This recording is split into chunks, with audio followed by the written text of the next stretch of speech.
Good evening, everyone. Welcome to Judaism and Recovery. And we're reading now chapter 1 of the book God of Our Understanding by Rabbi Shais Taub. The name of the chapter is What Addiction Is Not. And it'll give us some basics of what it is that we're dealing with when we're talking about recovery from addiction. So we first need to define what do we mean by the word addiction. There's an old Borscht Belt routine where a guy walks into the doctor's office complaining of pain in his elbow. The patient says, "Doctor, what do I do? It hurts when I go like that," when he bends his elbow. And the doctor says, "Don't do it. If it hurts you when you move your elbow, don't move your elbow." When it comes to responding to addiction, our first and most common response is not too different from the doctor and that corny old bit. After all, our best advice and most rational counsel have been exhausted. What else can we tell a person who still seems hell-bent on self-destruction? Cut it out already, give it a rest. Or perhaps a little more emotionally, why must you do this to yourself? The truth is that most people, including addicts themselves, have no idea what addiction really is. And therefore, we're going to talk about what it's not. When being honest, the addict will tell you that he or she has no better an understanding of the problem than you have, the non-addict. Addiction confounds us. It frustrates us. It scares us. This has been the way it's been since time immemorial. That's why for millennia, the only response to the town drunk was to either lock him up for good or to allow him to run raving in the streets. How else should one deal with a problem that makes no sense? There's an old Jewish saying, knowing the disease is half the cure. So what is the disease of addiction? Let's examine a few popular approaches and see where they fall short of offering a complete explanation. We're going to offer the biological model, the mental health model, and the moral argument. Now, let me explain something. When we're trying to define something or explain something, let's say we're trying to explain a rainbow. The explanation to the rainbow cannot, if the explanation to the rainbow applies only to certain rainbows, but not to all rainbows, then that explanation is not sufficient. Because it applies only to specific forms of rainbow, double rainbow, or whatever it is. If someone is going to come and going to say, I have an explanation for why fire burns fingers, but it does not apply to all fires, then we have two solutions. Either the fires that they don't apply to are not fires, or we don't have an explanation for fires. So we have two choices. Either it's not fire, or it's not an explanation. So if our explanations that we're going to try to come up with apply only to certain addicts, but not to all, then either those people who it applies to are not addicts, or we don't have a solution.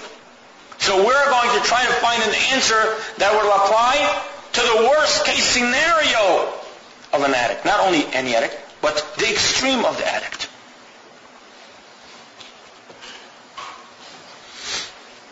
Ask the average man or woman to define addiction and they will tell you in so many words that it's a chemical dependence. And actually, until the latest version of the DSM-4, which is now going to be replaced by the DSM-5, addiction is defined as a chemical dependency. And the new DSM-5, the word dependency is taken out. And we're going to talk about disorder use, alcohol use disorder, heroin use disorder, etc. We're going to drop the word dependency, because dependency has nothing to do with addiction. A person becomes used to relying on a substance, and their bodies crave more and more of the same until they're hooked. That is a nice non-professional description of the physical phenomena of chemical tolerance and withdrawal. It has little, however, to do with addiction. So it does describe something, but it does not describe addiction.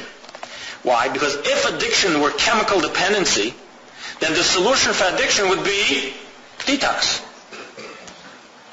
Once you can get through the drying out period, you're home free. However, if this were the case, rehabs wouldn't have so much return business and drunk tanks would sober up people for life. No. If that were what addiction really is, a mere dependence of the body, then addicts wouldn't baffle their friends and family by getting clean, starting to put their lives back in order, then tragically, inexplicably, relapsing for no apparent reason at all.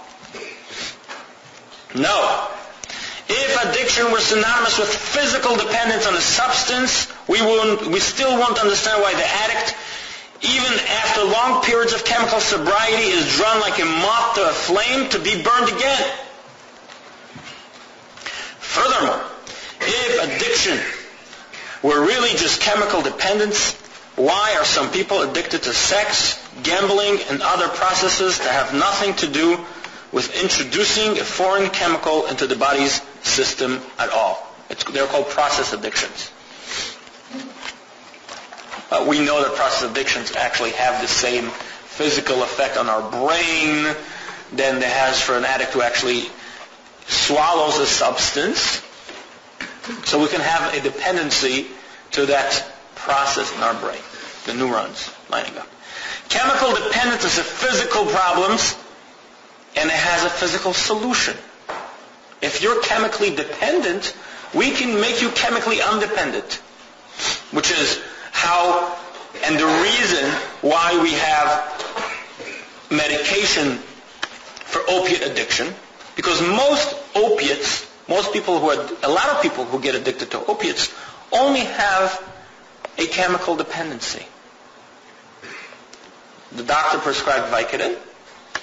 They took 1, they took 2, they took 5, they took 10, and after a few months of taking Vicodin every day, they're chemically dependent on taking the Vicodin in order to feel normal.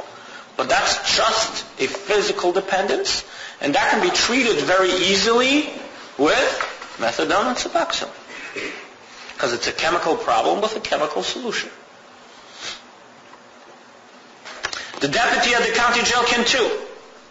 If your body is dependent on a chemical, then hold tight and get ready to feel really sick for a while until your system regains its natural equilibrium. But addiction doesn't work like that. So it helps people who are chemically dependent, sure. Medicine helps people who are chemically dependent. But does it help all people who are chemically dependent? It doesn't help addicts. Addiction stays with a person. Indeed, it works even harder. It's doing, push-ups. Even when the body is no longer physically dependent on his or her drug of choice. So it's a nice explanation for dependence, but it's not an explanation for addiction. Let's try another model, the mental health model. Given all the above, we may feel compelled to classify addiction as a mental health issue. Because if it's not the body, then it must be the brain. An illness of the mind. If that were our conclusion, we would be getting slightly closer to a better understanding of addiction. Because indeed addiction has to do with some stuff in our mind, but would still be left with a plethora of inexplicable facts. Most pointedly, why hasn't modern psychology developed an effective method for curing addiction, or at least treating it into remission? We treat all kinds of mental illnesses, but we haven't found something that cures or puts our addiction into remission. We put blockers in our body so we can't enjoy it, or will make us really sick if we try it. We put Suboxone that helps us with cravings, but we haven't found a pill that cures addiction. And the best proof is when we talk about addictions that don't have pills for them. process addictions, food addiction, crack addiction, cocaine has no pill for them, etc. Addicts have been thrown into asylums since asylums first existed. They've been given medication, electroshock, psychotherapy, and a multitude of other treatments. Yet the typical addict will continue to confound mental health professionals with relapse after relapse, despite having benefited from even the most prodigious and harrowing efforts that the field of mental health has to offer. And actually, the field of mental health hasn't so much to offer, to tell you the truth. Most psychiatrists have no training whatsoever in substance abuse. Most therapists have no training whatsoever in substance abuse. Now, they treat a lot of the symptoms that come together when someone is using, and they have symptoms that are similar to mental illness as a result of using. They also treat mental illness among addicts who have mental illnesses, but they have no clue on how to treat the addiction. Most of them. We should be honest in fully disclosing that there certainly are people for whom psychiatric or psychological treatment has been effective in curbing the substance abuse problem. Indeed, there are people for whom completely physical means of treatment are effective as well. So there are people when the pills work for them, and there's people when the mental health treatment works for them. Some. But then there is that curious and peculiar lot who can't seem to keep sober for any significant period of time, no matter what medications are prescribed, no matter what kind of therapy they undergo, CBT, DBT, no matter how long they've been clean, no matter this, no matter that, no matter what. They change jobs, change cities, change spouses, they try to work more, work less, relax more, relax less, be more assertive, less assertive, more expressive, less expressive. They try anything and everything, and eventually are right back where they left off, only in almost every case, even worse off. So sure, like we said earlier, this might explain some people, but it won't explain everyone. So those people for whom it helps might not be addicts, or that might not be the solution. Then there's a moral argument. Some will argue that the addict's problem is a moral one. He or she simply lacks the moral fiber or willpower to straighten up and fly right. In other words, the addict's problem is a lack of decency. The addict knows what he or she is doing and could really stop if they want to, but hasn't the decency to do so. But is the addict then a sociopath? Why then are most addicts so full of remorse? Why do they as a rule suffer from self-loathing and depression? Which shows that the person does care about doing the right thing. He tries, but he can't. Zealous clergy who lecture about the demon of addiction may very well have their success stories to tell about the addict who, upon one day hearing a fiery sermon, made a resolution to turn over a new leaf and kick the habit. So we do find some people that do get cured by spirituality or by morality, but then we have some people who don't. How do we explain all the earnestly religious folks, and people are assuming religious people are moral people, so for the sake of this argument, let's continue to assume so, who sit and listen to such preaching and nod their heads and yet still continue to be slaves to addiction. So in one area of their lives, they're very good at making the right choice. They can stick the whole Shabbos without smoking. Okay? They can go a whole lifetime without having a cheeseburger, but they can't keep the crack out of their mouth. How do you explain that? They're moral people. In what way can we understand the plight of otherwise upright and ethical men or women who can withstand many other kind of temptations? Now let's forget about the religious thing. What about people who have temptations? People who work in banks. I mean, Some of them can take money. A lot of people have financial temptation where they could, make a little trick and not take the money. But they won't do that. These people are clean and honest. People never steal a penny. I was visiting someone in jail just a couple of weeks ago, and he was in there because he stole crazy amounts of money, and he had also a drug distribution business. And he told me about his employer. And he says, when you go back, his ex-employer, not the one he stole from, he says, when you go back, could you please call him and tell him I say hi? So I called the employer. I say, regards from your friend. He's like, oh yeah, he's up there. I talk to him all the time. What an amazing kid. What an amazing kid.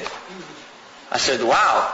Well, you know why he's sitting there. She says, absolutely. And let me tell you something. If he ever gets out of the joint, I will be the first one to give him his job back. He was the best employee. He never took a thing from me. I trust him with my wallet. I trust him with my car. I trust him with my bank account. So here's a moral, upstanding citizen. And believe me, I spoke to everybody who knows this kid. And everyone says how great of a kid he is. He's so kind. He calls his mother every day. The whole thing. Yet, when it comes to using drugs, he can't get it together, and he's willing to steal and do all these things just so he can have his drug of choice. So, ain't no moral issue.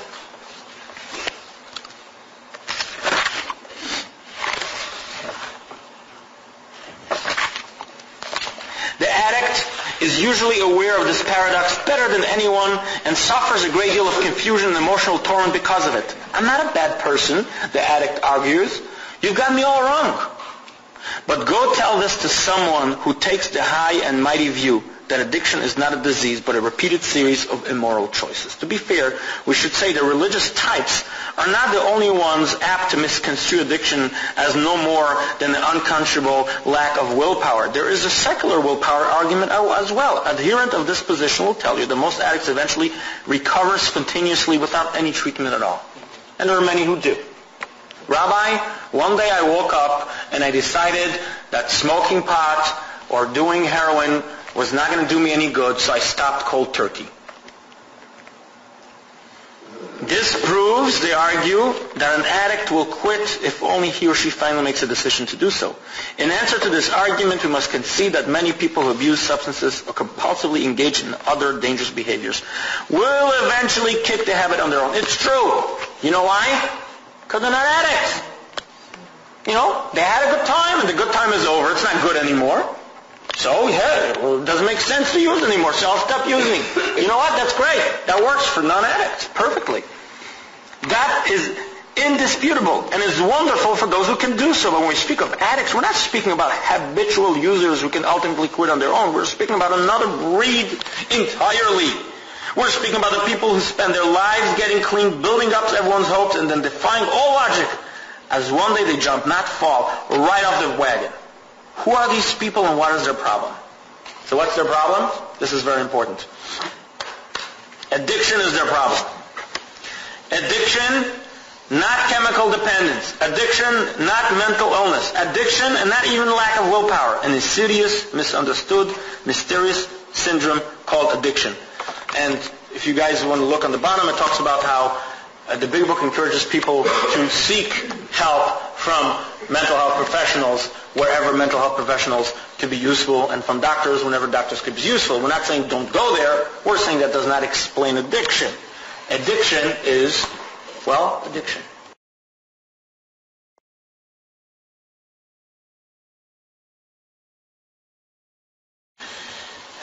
Addicts may be addicted to a substance or to a behavior. Their drug may come in a bottle, a syringe, over the internet, or in many other forms. Nevertheless, what all addicts have in common is the incomprehensibility of their seemingly willful descent into oblivion. Over any significant amount of time, their condition gets worse, not better.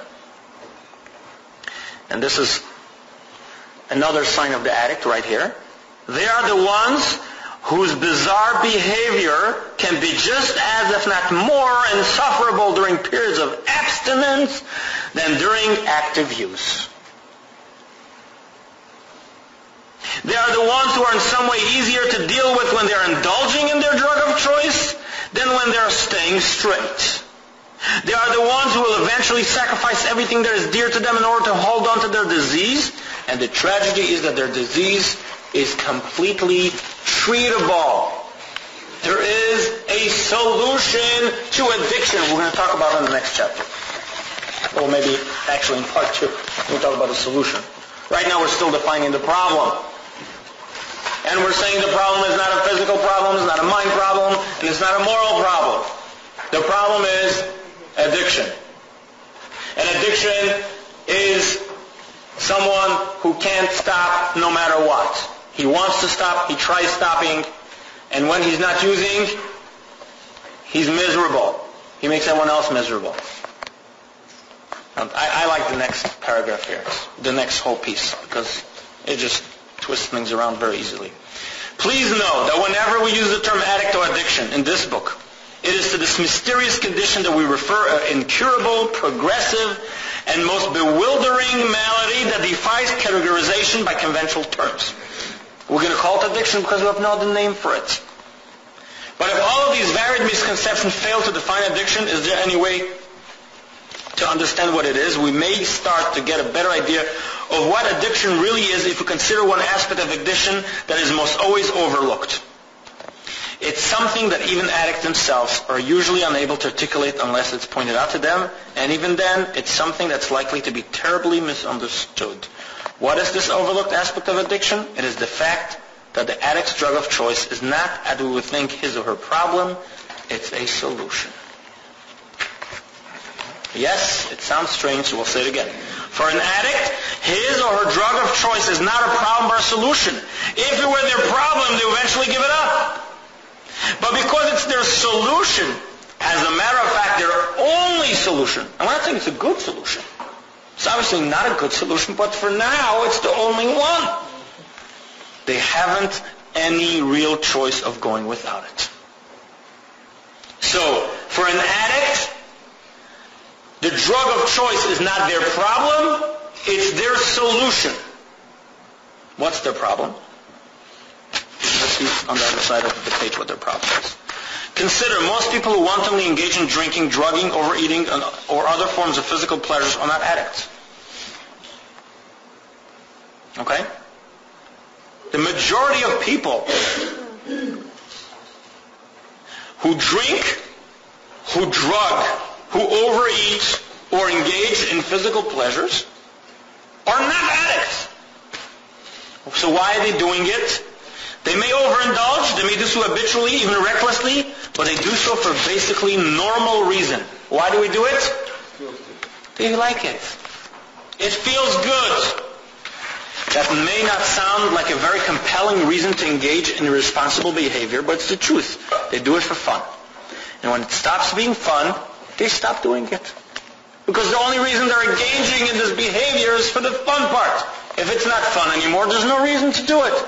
If I get arrested too many times, I'm thinking, this is costing me too much in legal fees, in my freedom, in my, in my reputation in the community.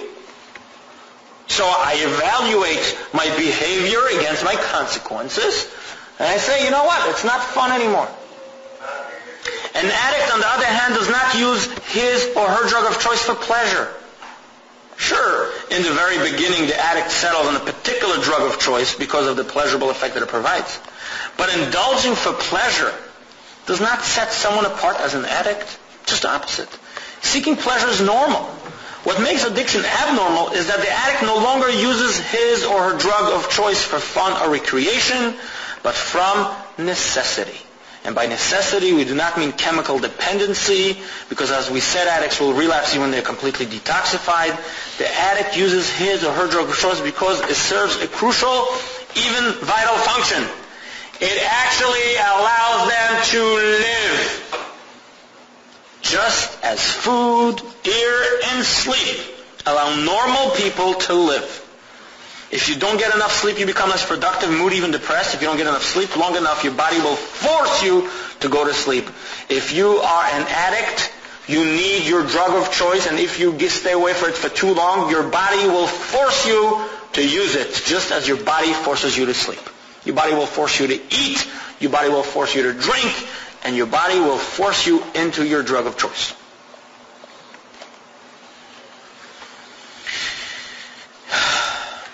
Okay, I'm just skipping a little paragraph. That's what we mean when we say that for the addict, his or her drug of choice is not a problem but a solution.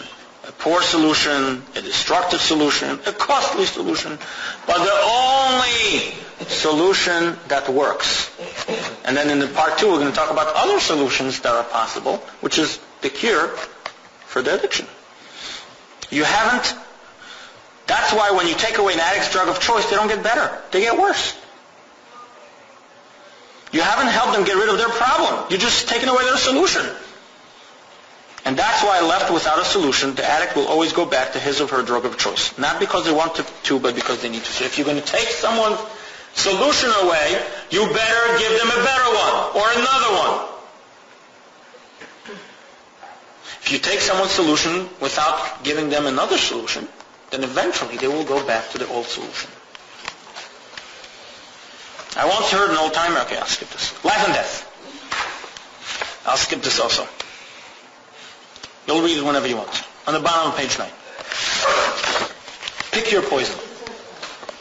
But why can't the addict live any other way? What is the problem that the addict cannot find any other way to solve? What condition is that the addict is so desperately trying to treat by self-medicating with his or her drug of choice? The condition is addiction. The condition of addiction is addiction. Using does not cause addiction. It's the opposite. Addiction causes using. Addiction is a pre-existing condition that drives a person to use. The addict actually uses in order to relieve the symptoms of addiction. When I suffer from addiction, when I suffer from the disease of addiction, I need to use because that is my only known solution. What are the symptoms of addiction? There are many and varied, but they can be summed up as an overall and pretty much constant feeling of extreme discomfort and uneasiness. The addict is someone who just doesn't feel right in his or her own skin. The addict feels isolated, scared, frustrated, and hurt. These feelings are the addict's default setting. This is how an addict goes through life. And when you talk to non-addicts, they can't understand what you're talking about. Then one day, as we see in most of the stories in the big book, the addict finds a medicine, quote-unquote, that will make those feelings go away for a while. This wonderful medicine does for the addict what nothing else can do. Once the addict has discovered the medicine, he or she can no more discontinue its use than a diabetic can go off insulin. It relieves me from my discomfort.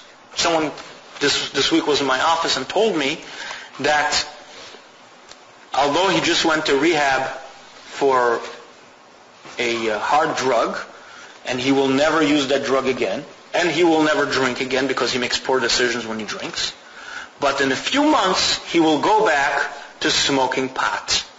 And he will even get a license for it, so it will be morally right, because pot just makes him feel better, that's all. He's not an addict, it just makes him feel better. So, doesn't a man deserve to feel better? Sure. There's licenses for that, if you need to feel better with pot. Dr. William Silkworth, the specialist who treated A. confounded Bill Wilson in the hospital, noted that he considered the common characteristic of those alcoholics who were in treatment with medical means. What is it? They are restless, irritable, and discontented until they can again experience a sense of ease and comfort which comes at once by taking a few drinks. So when I don't drink, I am irritable, discontented, and restless. Now he didn't know, Silkworth had no idea what made it so. All he knew was that A, alcoholics generally feel miserable all the time, and B, they briefly experience almost total relief by becoming intoxicated. This double bind makes someone an addict.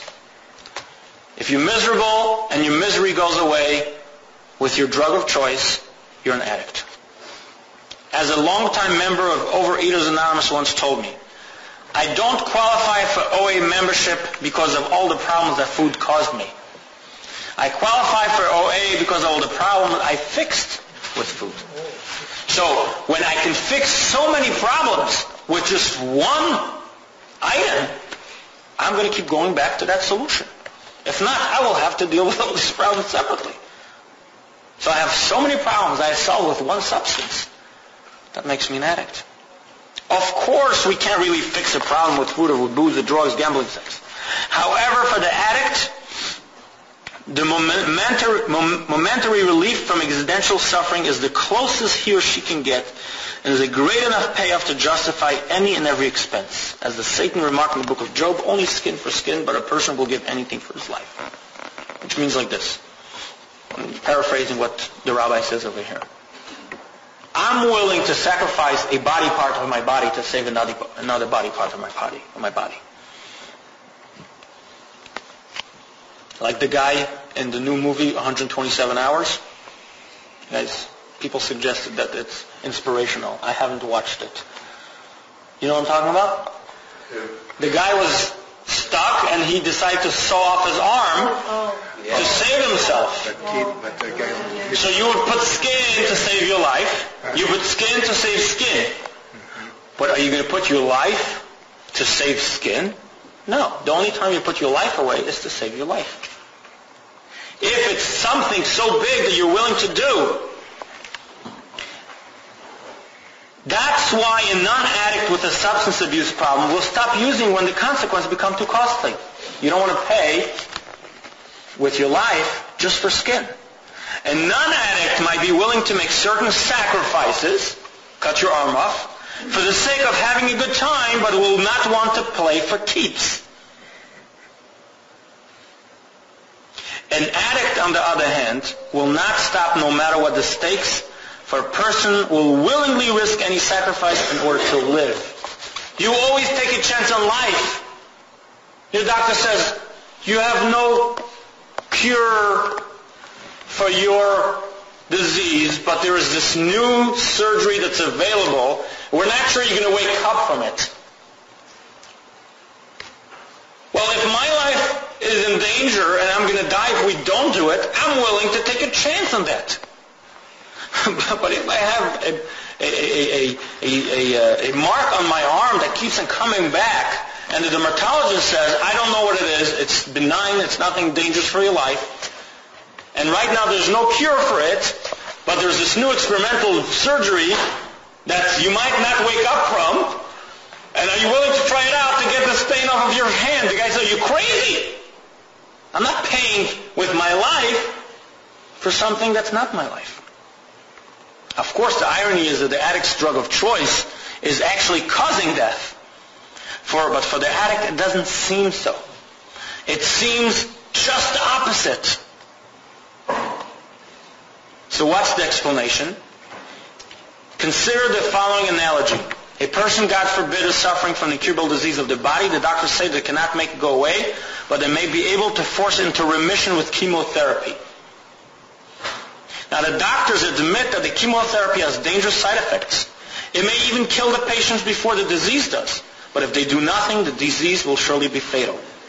That is precisely the dilemma that the addict faces in using or not using his or her drug of choice. Do I die with my drug, or do I die without my drug?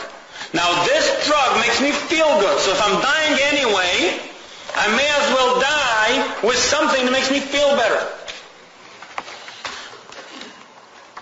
When you are externally doing well, and you go into a hospital which is meant to cure you, and instead they go in there and they put in the chemicals in your body, and after 2, 3, 4 hours in there, you come out sick like a dog. Everyone else walked in feeling sick, walking out better. You walking in feeling fine, and you come out sick. That's what chemotherapy does. It's a poison. most people end up choosing chemotherapy, even though it's a poison. Well, I don't know. People who chose it once don't know if they can choose it a second time. But we are willing to take the risk and to sacrifice ourselves because that's what's going to save our lives. So the addict sacrifices his life. He's willing to die for heroin because heroin gives him life. He's willing to die with another piece of food, with another piece of alcohol, with another piece of cocaine, because cocaine sustains him and gives him life. He might appear to be sicker now than before, but in his mind, he is doing chemotherapy to himself. And one day, it's going to cure him.